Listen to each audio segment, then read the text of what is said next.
Bengaluru rave party ప్రకంపనలు టాలీవుడ్ని ఊపేస్తున్నాయి. 300 సినిమాల్లో నటించిన హేమ తన అనుభవాన్నంతా 15 క్షణాల వీడియోలో రంగరించి నెట్లో వదిలేసింది. ఆ ఒక్క వీడియో ఆమె కష్టాలను రెట్టింపు చేసింది. అటు పోలీసులు ఇటు పరిశ్రమ ఆమెను వెంటాడుతున్నాయి. శిక్షాస్మృతుల్ని వల్లెవేస్తున్నాయి. ఈ హేమాయణం ఇలా ఉంటే హేమను టార్గెట్ చేస్తూ మరో ఫైర్ బ్రాండ్ సీన్లోకి వచ్చింది. అక్క నీ కథ క్లైమాక్స్కి వచ్చేసింది అంటూ శాపనార్థాలు పెడుతోంది. అసలు ఈ రేవు పార్టీల రొచ్చు అటు తిరిగి ఇటు తిరిగి ఇలా టాలీవుడ్ని మాత్రమే కంపు చేయడం ఏమిటి అనేది అసలు ప్రశ్న. హేమా పర్ఫార్మెన్స్ ఆస్కార్కు తక్కువ, భాస్కర్కి ఎక్కువ. నేను ఎక్కడికి వెళ్ళలేదు, నేను హైదరాబాద్లోనే ఉన్నాను. సో ఒక ఫామ్ హౌస్లో ఎంజాయ్ చేస్తున్నాను, చిల్ అవుతున్నాను. నెట్టింట హిట్ కొట్టిన హేమాయణం. ఈ హేమకు తోడుగా ఇప్పుడు ఈ హేమి. ఒక రేవ్ పార్టీలో డ్రగ్స్ తో పాటు దొరికావు. నువ్వు ఈ శాంపిల్స్ వచ్చిన తర్వాత బెంగళూరు పోలీసులు ఖచ్చితంగా నీకేంటన్నది పనిష్మెంట్ ఇస్తారు. హేమీలు సరిపోయారిద్దరూను. బెంగళూరు ఫామ్ హౌస్ లో హై ప్రొఫైల్ రేవ్ పార్టీ.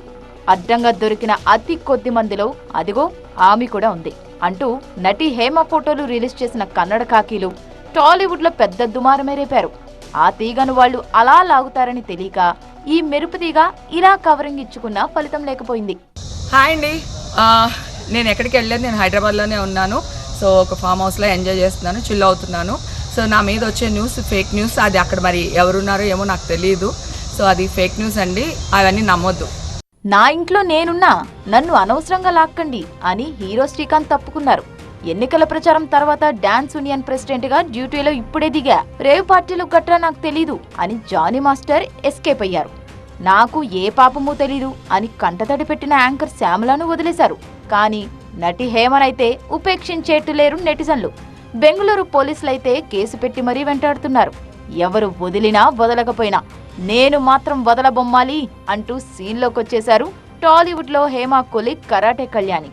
అంతన్నావు ఇంతన్నావు, ఇప్పుడు నువ్వే గుంతలో పడ్డావు అంటూ కసి తీరా మాటలతో కాటేస్తోంది కరాటే మేడం. నేనే పెద్ద ముత్తైదువుని, అన్నిటికీ నేనే బాధ్యురాలిని, నేనే అందరినీ ఉద్ధరిస్తున్నాను, ప్రతి వాటిలో నేనే ఉన్నాను, ఆడవాళ్ళకి చాలా చాలా హెల్ప్ చేస్తున్నాను, ఇండస్ట్రీ వాళ్ళందరూ నా మీద ఆధారపడ్డారు, నేనే పెద్ద దిక్కుని, నేను మా అసోసియేషన్ ఎలక్షన్లో కానీ ఎక్కడ కానీ అన్నట్టుగా ఆవిడ ప్రవర్తించే తీరు చూస్తే నిజంగా బయట వాళ్ళు అమ్మో ఇవిడ పెద్ద నోరు మాట్లాడకూడదు అనుకునేవాడు. ఒక రేవ్ పార్టీలో డ్రగ్స్ తో పాటు దొరికావు. నువ్వు ఈ శాంపిల్స్ వచ్చిన తర్వాత బెంగళూరు పోలీసులు ఖచ్చితంగా నీకేంటన్నది పనిష్మెంట్ ఇస్తారు. ఇక్కడైతే ఎలాగూ ఇంకా చాలా పనిష్మెంట్స్ తీసుకోవడానికి సిద్ధంగా ఉండు. హేమ అండ్ కరాటే కళ్యాణి టాలీవుడ్ లో ఇద్దరికిద్దరు ఫైర్ బ్రాండ్లే. ఒకరంటే ఒకరికి మంట. గతంలో మాట అనుకుని చూపర్లకు మంచి ఎంటర్టైన్మెంట్ ఇచ్చిన జంట. మూవీ ఆర్టిస్ట్ ఎన్నికల్లో ఎదురెదురు నిలబడి ఒకరినొకరు ఏకి పారేసుకున్న కలర్ఫుల్ ఫ్లాష్ బ్యాక్లు వీళ్ళవి.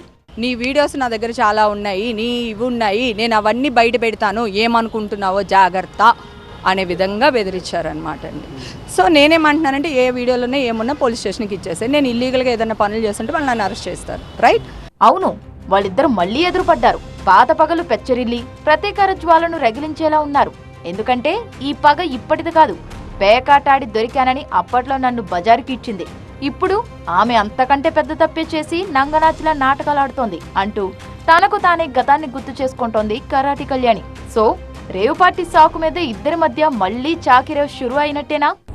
ఒక మనిషికి ఒక మాట అనే ముందు కర్మ రిటర్న్స్ అంటారు. ఎప్పుడైనా మనం చేసిందే మనకు తిరిగి వస్తుందని. కాబట్టి ఇక ముందైనా జాగ్రత్తగా నడుచుకో. దేవుడి దయ వల్ల నీకు ఆ డ్రగ్స్తో ఏ సంబంధం లేకుండా, నీకు ఏ శాంపిల్స్లో ఎటువంటి ఇది లేకుండా నువ్వు ఉండాలని నేను మరొక్కసారి దేవుని కోరుకున్నాను. నిజం నిప్పులాంటిది, బయటపడక తప్పదు. డ్రగ్స్ తీసుకున్నట్టు రిపోర్ట్ వస్తే మూల్యం చెల్లించుకోక తప్పదు అంటున్న కళ్యాణి హేమకు అదే పనిగా కాపడం పెడుతున్నారు. యూట్యూబ్ ఛానల్లో గొట్టాలకిచ్చిన ఇంటర్వ్యూలో హేమాయణాన్ని కథలుగా చెబుతోంది కరాటే కళ్యాణి. ఒక్క వీడియోతో జనాన్ని, పోలీసుల్ని, మీడియాను కంబైండ్ గా తప్పుదారి పట్టించినందుకు రేపటి రోజున హేమ బహిరంగ క్షమాపణ చెబితే చెప్పచుగాక, కానీ మూవీ ఆర్టిస్ట్ అసోసియేషన్ తరపున హేమకు శిక్ష తప్పదని చెబుతోంది మా జాయింట్ సెక్రటరీ హోదాలో కరాటే కళ్యాణి. ఒక రేవ్ పార్టీలో డ్రగ్స్ తో పాటు దొరికావు. నువ్వు ఈ శాంపిల్స్ వచ్చిన తర్వాత బెంగళూరు పోలీసులు ఖచ్చితంగా నీకేంటన్నది పనిష్మెంట్ ఇస్తారు. ఇక్కడైతే ఎలాగూ ఇంకా చాలా పనిష్మెంట్స్ తీసుకోవడానికి సిద్ధంగా ఉండు. ఇలా రేవ్ పార్టీలు, డ్రగ్ రాకెట్ల లాంటి ముతక సందర్భాల్లో తీగలాగితే టాలీవుడ్ డొంక మాత్రమే ఎందుకు కదులుతోంది? టాలీవుడ్ సెలబ్రిటీలు చిల్ అవడానికి గలీజు దారుల్లో వెళ్తున్నారా? ఇటీవల అనేక సందర్భాల్లో మాదక ద్రవ్యం అనగానే ఆ పక్కనే నవదీప్ పేరు టక్కును వినిపిస్తుంది. ఇప్పుడు ఈ రేవ్ పార్టీలో హేమ అంటూ తాజా ఉదంతం.